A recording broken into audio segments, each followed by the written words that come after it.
Shakira! Help me! My mom was dead! A cry for help, a cry for help.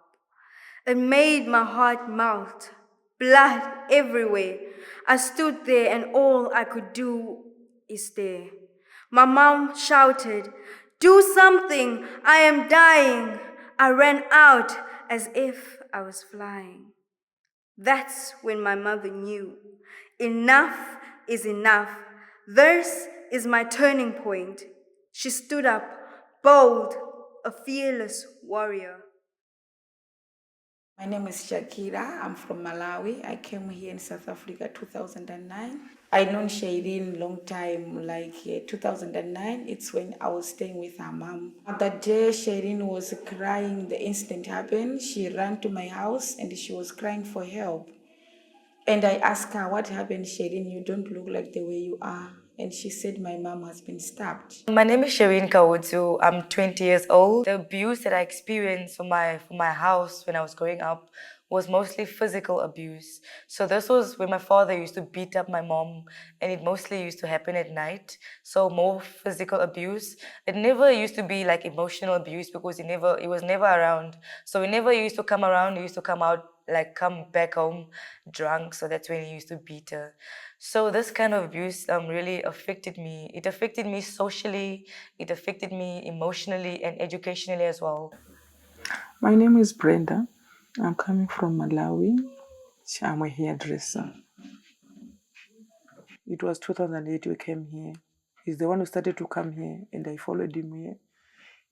I found him, he was married with another Costa lady. The time I reached here, we came here around past 6. The same day I came here, he was at work, he was a security guard. And then I was with Sherin. It was Sherin and Cynthia only. We knocked the door. I said, "Who is that?" He said, "It's me. I'm here. I want to remove the uniform." I shouted at my boss and I beat him and he fired me. I just want to take off the uniform so that I can give you. And then he left and gave the boss uniform outside. And later he came inside again. I said, "How can you just shout at your boss and I just come today from home, from Malawi, and with two children?" And he said, "I don't care." I said, "How are we going to survive? Because me, I'm new here. How am I going to survive?" And he started shouting at me, started swearing, and he was good in swearing. He started swearing in front of my children. Sherin, she was 7 years old that time. He could have known that this is wrong, this is right. So if she talked that he would stop that, he started beating also her. I used to be very distant with my friends. Every time my mom and my dad got into conflict and were fighting, I used to be like, they have beautiful parents. Their parents, like, they don't fight. They have a lovely home. So I used to feel like I'm like casted out or left out. I was different from everyone else. And educationally, I never used to focus. Every time my father beat my mom, like last night, let me just example, the next day I would go to school crying and people would notice that something is wrong with me. And what's wrong with you, Shireen? You're not focused. So that used to affect my educational part of life. And also emotionally, I never used to focus. You could see that, like, just by looking at me, you could see that something was wrong with me. So this kind of violence or this kind of fighting in my home, it affected me, like it affected me when I was growing up. My name is Joanne Robson. I've been here since 2010. I'm a hairdresser also. I've been working with Sis Brenda. The other day, when the husband came and talked something bad in public, I didn't know that they had a quarrel at home. And then she woke up early in the morning, she prepared herself, and then she came to the salon. I didn't know anything. We started our work. And then the husband came. In his mind, he wanted to see Sis Brenda crying in the salon because they had a quarrel at home. And then he came, he finding Sis Brenda chatting with customers, and we were like happy. And then the husband just come inside and asked, is that you?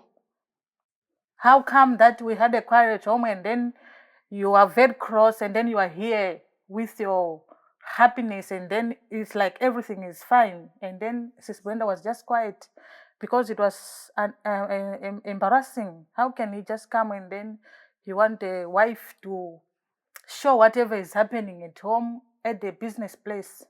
And then said, can we talk outside? And then the husband started to say, no, we can't talk outside because I'm here. I've found you happy, and when we are at home, it's like you are quiet. Of course, she was quiet because of what is happening inside the house, but she can't bring house matters to the business. And then the husband started swearing at her, and then it was too bad. So we stayed like a month without him working, and then I started working to another salon. And that day at the salon, it was very busy. I went home late. We finished working around past 9, and I went home. There was no food, and I said, oh, let me just buy eggs. I just go to the shop and buy eggs and some other stuff to cook food. And he was not there. He was at Shabin. And I cooked the food. I ate with my kids. And I hear knocking at the door. Knocked. I say, who is that? Ask me open. I just opened the door, get inside, and he was drunk. I said, you are not working. Why are you doing this thing and you are drinking? Where did you get money to drink beer? Hey, you can't tell me why. Hey, what? Start swearing. I say, oh, this is too much. This is not my country. And Sherin, that time she was sleeping. We were staying in one room. It was one room. So we just put like two beds. Our bed and Sherin and her sister's bed.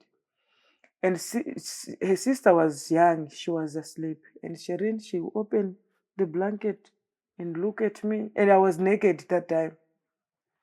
She looked at me and she covered herself against the blanket.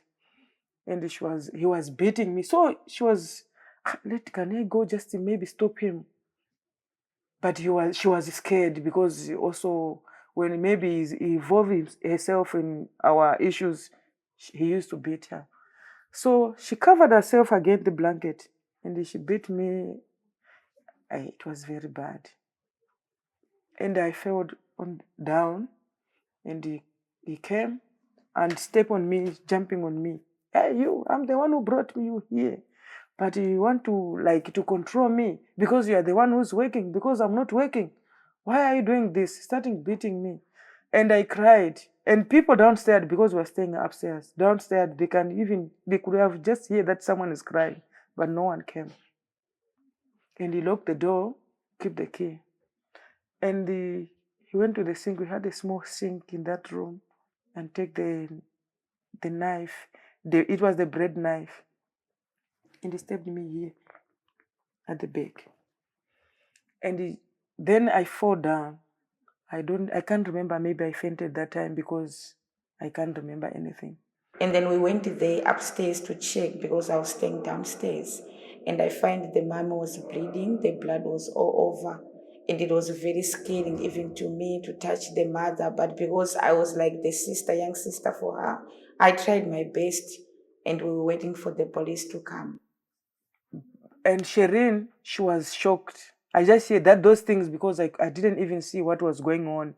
But later on, I just realized that I was in Victoria Hospital. Sherin, she finished school 2020. And the other one, she's in grade 12. Yeah, I manage. But it was not easy. But I had my other friend of mine, the one who told me that, yo, my friend, if you keep staying in this marriage, otherwise you won't go far.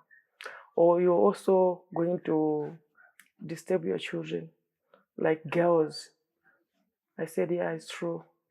Like Shirin, she was telling me that she'll never get married, which is wrong, you see. So in 2013, I started to stay with my kids. And things, they were going smoothly, well, and business was also very good. My name is Jade Valentine. I am with an organization called Silent Giants. Silence Rights started in 2020, August the 3rd. It was founded by a survivor of domestic violence and gender-based violence. Her name is Chantal Morrison. She's a fantastic person. She's the founder, she's the driver. She does everything that we need her to do. She's really awesome. We've got a brilliant team working with us. We have life coaches, we have counselors, we offer counseling, we offer life coaching, we offer physical wellness. So many things, so many aspects to help women empower themselves. We've got an empowerment group as well where women learn skills and so that they can then finance themselves and not depend on the abuser. Okay, firstly, you need to understand abuse is not normal. There are so many different types of abuses: emotional abuse, psychological abuse, violence, economic abuse, where the abuser will then tell you, don't work, I will look after you. And as soon as that happens, he's got you right where he wants you. You can't do anything without money, and he's the one that controls that.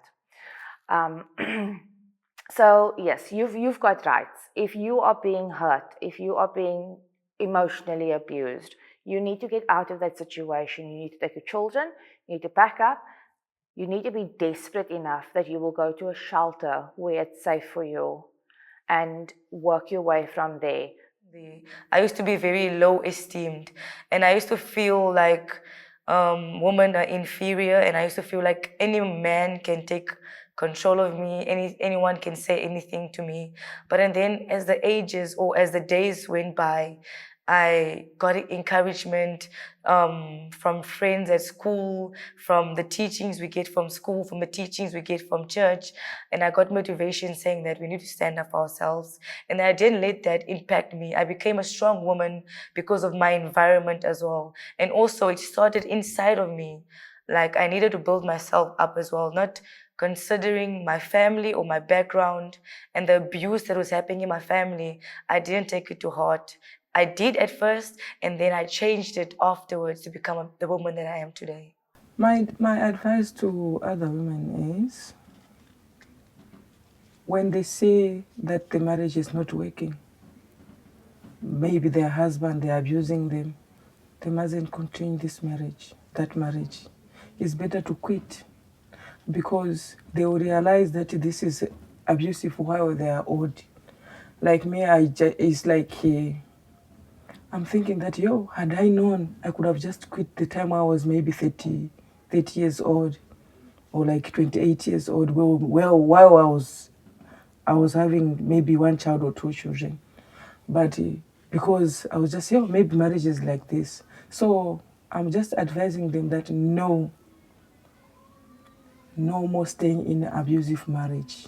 Woman, stand up. You are bold, strong, and you deserve happiness.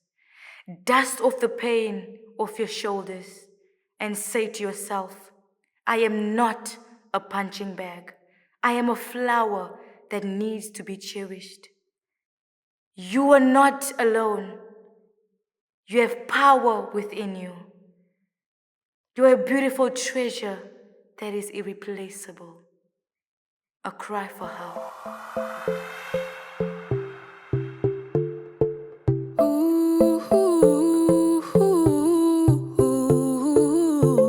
Manifest. Bad people love their own people. Even when bad people love their own people. Even when bad people love their own people. What's the difference when you love and you